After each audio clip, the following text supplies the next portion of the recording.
what's up? My name is Dom. Welcome back to my channel. If you're new to my channel, I typically make bookish content, movie content, and anything else in between because I like to do whatever I want on this channel, and tonight's going to be bookish content. Also, I got a dog. I don't know if you can see him, but he's sitting right next to me. His name's Carmine. So it's been a while since I've done a bookish wrap-up, and I thought I would do that. We're going to talk about a lot of books. I did not count how many books we're going to be talking about, but we're talking about the books I've read from, I think, April until August. We have many a month to go through, so let's just jump right into this. Alright, so the first book I want to talk about is Chronicle in Stone by Ismail Kadare. This is about a little boy who was living in Albania during World War II. I ended up giving this book 4 out of 5 stars. This is the very first book I read in March, April, whichever month it is. So my memory of this is very hazy. There really was no distinct plot. It was very much episodic by chapter and kind of slice of life. It was educational though. This book is how I found out Italy and Germany were actually kind of fighting back and forth when it came to Albania. That I didn't know. But the most distinct memory I have of this book is how our main character would personify the stone.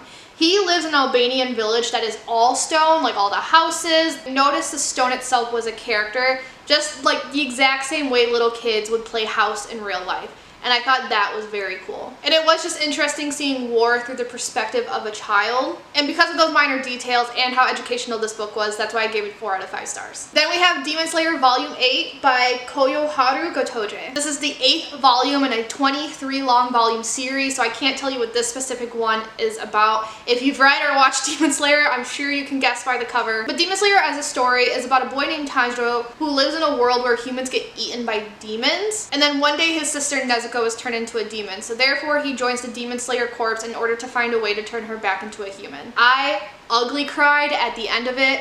5 out of 5 stars. So the next book I listened to on audiobook is a non-fiction book, and that is Switching Time by Richard Baer. This is about a psychologist who helped a woman with 17 different personalities back in the 90s. This was a very interesting read, just because learning about dissociative identity disorder is very interesting to me, and here we are seeing a real case of it. It's very hard for me to talk about non-fiction because like the writing, it's fine. It kept me engrossed, blah, blah, blah. And it's like, because I don't want to judge someone's life just because this was very difficult to get through, not because it was poorly written. It was not. It was just this woman went through so much trauma. It was even to the point where apparently her personalities had split personalities, hence why she has 17. And it was interesting to me how each personality was a different trait and when they would come out. Like personality A was a very happy personality, so she would come out when she was engaging with her children.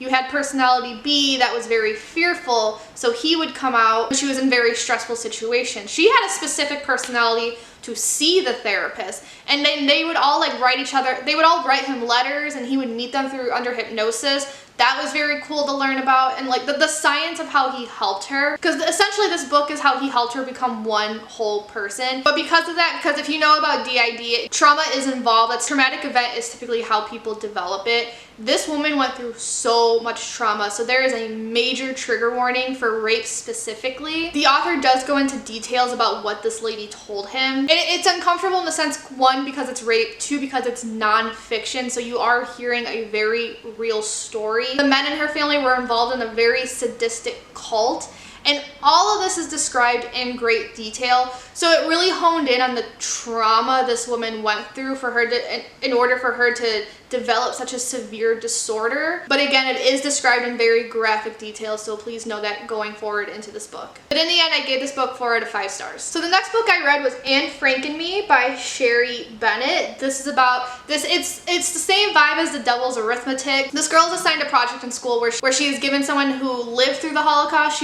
She's not going to know if they survived or not until the end of her project, but then she goes back in time in this person's perspective. So I only gave this book 3 out of 5 stars, and admittedly part of that is my fault because I went into this with the very wrong idea. For some reason, I was under the impression this is a non-fiction book, and the Anne Frank and Me in question is one of Anne Frank's real life best friends. So imagine my surprise when I started listening to it and it was purely fictional. I was so confused. So then I kind of had to like rework my brain in order to get the correct vibe. And the title, so like now that I reached the end of the book and know the end, the title very much does make sense. However, I was disappointed with how minimal the connection to Anne Frank actually is. Quite frankly, this whole story could have been told without all that. My dog is snoring in the background, sorry. Like this very much could have been this own thing, and it just feels like the author shoehorned Anne Frank in just to get just to get readers. But even then, near the end of the story, there was kind of some bits and pieces here and there, and I did like how it connected to the title. There's a whole lesson that I can't go into because it would be spoilers. But at the same time, I didn't think the writing was particularly great, but also at the same time, I am very clearly not the target audience for this book. And I've also forgotten a lot since I've read it. And typically when I forget a lot about a book, that means it wasn't particularly great. 3 out of 5 stars. The next book I read was Their Eyes Were Watching God by Zora Neale Hurston. This is about a black woman living her life over the span of decades. This is one of my top books of the year. As of now, November 2023, I do have this ranked at number 3, so it's in my top 3 books of the year. I just really liked the story, and I liked the slice of life aspect of it. So it's told in patois, so it's told in a dialect, and whenever I read dialect in stories or I watch movies where characters switch between languages, I don't know what it is, but something about that makes it feel more personal, because you're listening and reading people speak how they would actually speak in real life. So now it feels personal, and it also feels extremely realistic, and it also adds on to who Janie is as a character. This story had excellent imagery and excellent characterization. The imagery was beautiful. Some of the things that Hurston would describe, like I imagined perfectly. It was like watching a movie in my head. And Janie, I felt so connected to her. And not just Janie, but the 3 men she was with. Not that I want to be friends with some of these men, but it was like each one was just so distinct. She had different reasons for being with them or leaving them, and you could see perfectly why, and I 100% understood her choices. There were some things I disagreed with her on. I personally thought she was more independent when she didn't have a man on her side, because the story is about independence. In the beginning, she does not start off very independent, but you slowly watch her gain a sense of that. And again, personally, I thought she was more independent without a man. But also, it was nice seeing her live her life the way she wanted. So arguably, that is her being independent. She's choosing this for herself, even though I don't agree with it. She's choosing it for herself, and it was nice to see that. This book also opens up a lot of different discussions. First of all, independence, like I said. Race is the biggest topic of discussion in this book. This is one of the most famous books of the Harlem Renaissance. And a lot of Janie's life had to deal with her being black. Her and her second husband, they move into this all-black town, and that was a huge part of their identity, especially back then. Land was given to them, so they opened up their own shops. Her husband became like the leader of this town, but them being black was a huge part of that. The ending was so beautifully described, and again, I was so sad when I read the ending, because that meant this book was over. I felt so close to Janie by the end of it, and this is just a great book all around, and I think everyone should read it, so 5 out of 5 stars. The next book is a book I had been reading for months, and it took me forever to finish it for whatever reason, but that is Paradise Lost by John Milton. This is an epic poem describing the fall of Satan from heaven up until Adam and Eve eat the apple, and they are also casted aside from heaven. I'm not a huge poetry person, so this is very hard for me to critique, because admittedly it was difficult to read the language used. Like, I mean, some of these chapters were 20 pages. I can typically get through 20 pages in like 30 minutes. Some of these would take me an hour. That being said, I still found it very fascinating. There's some lines in here that I wish I wrote. I do love the imagery and the emotions from each character. Sometimes I wanted to love like Adam and Eve until Adam got sexist, but whatever, that's besides the point. My favorite part is the last stanza. I thought that was beautifully described. I will say, I'm very glad Adam and Eve got to walk together in the end. I know like that's their punishment, but I'm glad they had to leave heaven so they could discover the world. For context, grew up, I've mentioned this a few times on the channel, but if you're new, here's some context. Grew up Catholic, not religious anymore. The story of Adam and Eve and the apple always befuddled me, because like it's the tree of knowledge. Why is knowledge bad? So that's why I was glad they actually had to walk in the end, because wow, now you get to learn about the earth. And they even say that too. And something that's really funny about this book, I know when it was first published, it was heavily criticized for describing Satan in a way where he's sympathetic when, you know, he shouldn't be, because he's Satan. And I was reading these things and I'm like, oh, you guys are probably just overreacting. So then I read the book, and I gotta be honest, I felt bad for the guy. I felt really bad for him when he got kicked out of heaven. His sadness was described really well. I felt his anger. I felt the anger of everyone that fell with him. Man, they just wanted a place to stay in the end. I understand. I felt bad for the dude, and it's always funny. I kind of actually always love stories that make me feel bad for Satan or Satan-esque characters.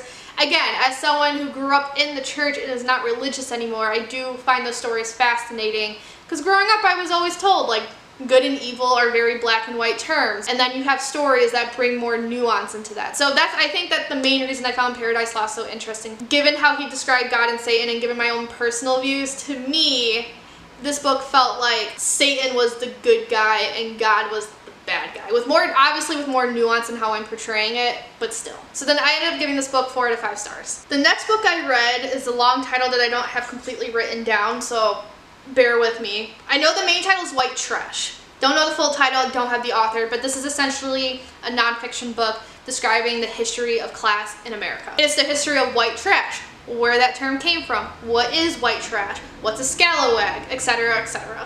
This is one of the worst books of the year. I gave it 2 out of 5 stars. I don't know what I was expecting going into this book, but not this. Actually, no, let me take that back. I wasn't expecting something to be so textbook-y and boring and very stunted writing, and that's what I got. I got a textbook that I don't want to read. I have not wanted to read a textbook since high school, and even then I didn't want to read textbooks. I feel like there's a way to make the history of white trash in America interesting and engaging. The author did not do that. It does get into politics and race relations and how the term white trash affected how people would vote for certain presidents. Like, then there's a difference between trailer trash, white trash, and like there's so many different categories of poor people, essentially. So I thought that could have been interesting if it was just written better, because it is important topics to talk about. I've just read other books that handled it better. And I don't know, I listened to this on audiobook while I was working and my attention was waning. I just could not get into this. But oddly enough, I did read Gone with the Wind. Gone with the Wind takes place in the South during the Civil War and the Reconstruction era. And as much as I hated this book, it did give some context to what Margaret Mitchell was talking about. I gave this book 2 out of 5 stars. And then I read another book I don't have the full title for, so you'll see it when I put it here. But it's E. Aster Bunnyman and Something About His Eggs. This is the 3rd book in the Guardian series by William Joyce. No, I'm just kidding. This is the 2nd book. So the first book is called Nicholas St. North. I read this in 2022, December 2022, and that's why you'll never see it in a wrap-up since I don't do wrap-ups for December. But Nicholas St. North essentially goes to this town and has to fight off the Nightmare King. You want to watch Rise of the Guardians eventually, and I know that movie takes all 5 books into one. And they're fun. They combine holidays, but they put their own twist on them. So like Nicholas St. North, for example, he's obviously supposed to be Santa Claus, or what we know as Santa Claus, but it's never explicitly said, because he's not going around giving toys to children. It's just that's who he's inspired by. He lives in a town called Sinterklaas, but it's stuff like that. Like E. Aster Bunnyman, clearly inspired by the Easter Bunny, but the Easter Bunny, he doesn't like exist in this world. So it's not the holidays as we know it. It's just yes, they're twisted, but it's described in a way where you know what it's inspired by. That was a very convoluted explanation of that, so I hope that makes sense. I think I gave Nicholas St. North 3 out of 5 stars. I also gave this one 3 out of 5 stars because it's a cute and fun story, but my attention was waning a bit. 3 out of 5 stars, moving on. Next, I read The Girl in the Locked Room, a ghost story by Mary Han Downing. I don't have the author written down either. This is a ghost story about a girl in a locked room. She's discovered because another girl moves into her house. I was not impressed with this at all. It started off strong. It started off as like a typical ghost story and one I would have loved as a kid. But then she took this weird direction. It's a spoiler, so I can't say exactly what happened, but the author took a direction where it seemed like a cop-out for her. And then when you think about it from the perspective of these very young characters, it just seems like something way too complex for them to figure out on their own. And it's weird because at one point in the book, you could tell when the author gets stuck, she backed herself into a corner and didn't know how to get out of it and took the easy way out. So I was just very unimpressed with this, 2.5 out of 5 stars. Then I read Demon Slayer Volume 9 by Koyoharu Gotoge. This is an introduction to a new arc, my favorite arc in the anime. Very slow beginning, but the pacing does eventually get better, and there's a lot of cool character development in this one, 4 out of 5 stars. Demon Slayer Volume 10 by Koyoharu Gotoge. Lots of action. I was reminded why this is my favorite arc in the anime, 5 out of 5 stars. Then I read The Elephant's Girl by Celeste Redding. I forgot to write down these authors' names, but you'll see them when I post this. Actually, let me just pull up Goodreads. Let me stop being a dick and actually look them up. Celesta Remington.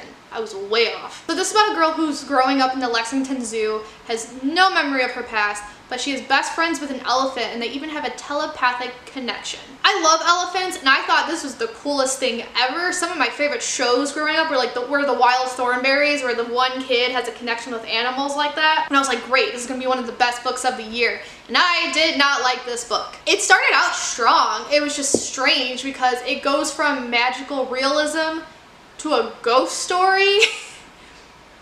Okay, there was just way too much going on in this book. It very much feels like the author had all of these ideas, didn't know what to do with them, didn't know which ones to choose, so she just put them all into one book when really they're ideas for like 4 separate books. Surprisingly, she was able to make all of it come together in the end, and that was nice to see. But in the end, the story fell very flat for me, so 2.5 out of 5 stars. Then I read The Ogress and the Orphans by Carrie Barnhill. This is about a group of orphans who befriend an ogress that everyone else in their town hates. They live in a very depressing town, but there is this weird ruler who the orphans know is bad, and they're also under threat of being eaten by dragons. This is a very enjoyable, cozy fantasy that I had a lot of fun with. I will say you could take this story at either face value or think about how it relates to the real world, because it was very, very obvious who was president when this book was written. But having said that, there are themes of discrimination in the story, acceptance, forgiveness, and I thought the author handled all of that very, very well. It has one of my favorite tropes, found family. I love a good found family, and everyone, it was just nice seeing everyone love each other in this, and I thought the connection the orphans had with the ogress was adorable. I love the choice of the narrator. I really like when books seem like they're in third person, but every so often the author will drop hints that it's actually first person because the narrator is just a silent observer. And for this story specifically, I really like the twist on who that narrator ended up being. And this had a feel-good ending that actually made me cry. This whole book just feels like a warm hug on a fall day. So this is something I would recommend if you want a cozy fantasy, and I gave this 4 out of 5 stars. So then I decided to take a nostalgic field trip. So I read the very first book of the Bailey School Kids series, and that is Vampires Don't Wear Polka Dots by Debbie Dady and Marcia Thornton Jones. I have not touched this book since I was in like 2nd or 3rd grade, so 7, 8 years old. It's about a group of 3rd graders who are all menaces, and their teacher quits and they get a new one who seems very off. I'm sure by the title you can guess why she seems off. This is a fun nostalgic read. I wasn't really expecting an open ending, but whatever, and I gave this 4 out of 5 stars. And I read another nonfiction book, and that is Jack and Rochelle, a Holocaust story of love and resistance by Jack Sutton. Jack and Rochelle are Holocaust survivors, and I chose to read this book just because it's from a perspective I haven't read often. Usually I'm reading stories about concentration camp survivors, but Jack and Rochelle have never been to a concentration camp. They actually lived in a forest and then joined a resistance group. I really don't have much to say about this book other than I really, really love it. I love a lot of Holocaust survivor stories that I read, so it's very hard for me to give like an objective critique on them. The fact it's from a point of view I rarely read from up the rating automatically. There are a few things that could be kind of corny, but alas, it was forgivable just because this is a love story. It is about 2 people who came to grow together during one of the worst points of human history. 4.75 out of 5 stars. The next book I read was Bailey School Kids book number 2, Werewolves Don't Go to Summer Camp. This is about our friends, the Bailey School Kids, going to a summer camp, and their camp counselor seems like a werewolf. Another nostalgic read, thought it was just okay. And again, this is way out of my age range, so I'm hesitant to critique the writing style itself, so that's why I'm not going deep into these reviews. But in the end, I thought this book was just okay, 3 out of 5 stars. The next book I read was Yonder by Ali Standish. This takes place in World War II here in the States. A boy, Danny, befriends a guy named Jack, but one day Jack goes missing, so Danny wonders if he ran off to Yonder, which is this magical place that Jack has told him about. This was an interesting story. My review is mixed. I ended up giving it like between 3 to 4 out of 5 stars. I still haven't actually decided how I felt about this book. It discusses racism, discrimination, child abuse, war, obviously. The number one thing I was shocked it was discussing, because this is such a taboo topic in America and in the States, but going AWOL. Having said that, while the author did handle all these individual issues well, at the same time, it feels like The Elephant Girl, where she had all these ideas that could fit 4 to 5 different books, but wanted them to be in one story, because the story is advertised to be about Jack and how he went missing. However, because the author wanted to include so many different themes, the story would veer away into different things that had nothing to do with Jack, and she would lose the plot sometimes. But I think what ended up making me give this book such a higher rating was the topic of AWOL, because again, we rarely see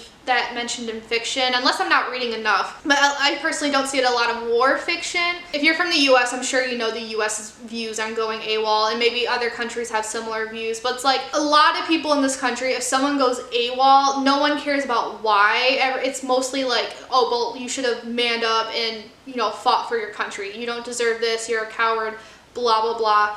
But the character who does go AWOL in this, I thought had a very good reason to. I mean, I cried when I found out why. I personally think people have their reasons, and I don't think they're a coward for doing it. I really liked how the author handled it, and it's obviously one of the main things, but I think it should have been the main theme of this book. That's my views on Yonder, so 3 to 4 out of 5 stars. Then I read Demon Slayer Volume 11 by Koyoharu Gotoge. This is the end of my favorite arc and the end of the last arc I've seen in the anime, so future Demon Slayer stuff is all going to be new to me. I did not cry as I expected to. I sobbed in the anime.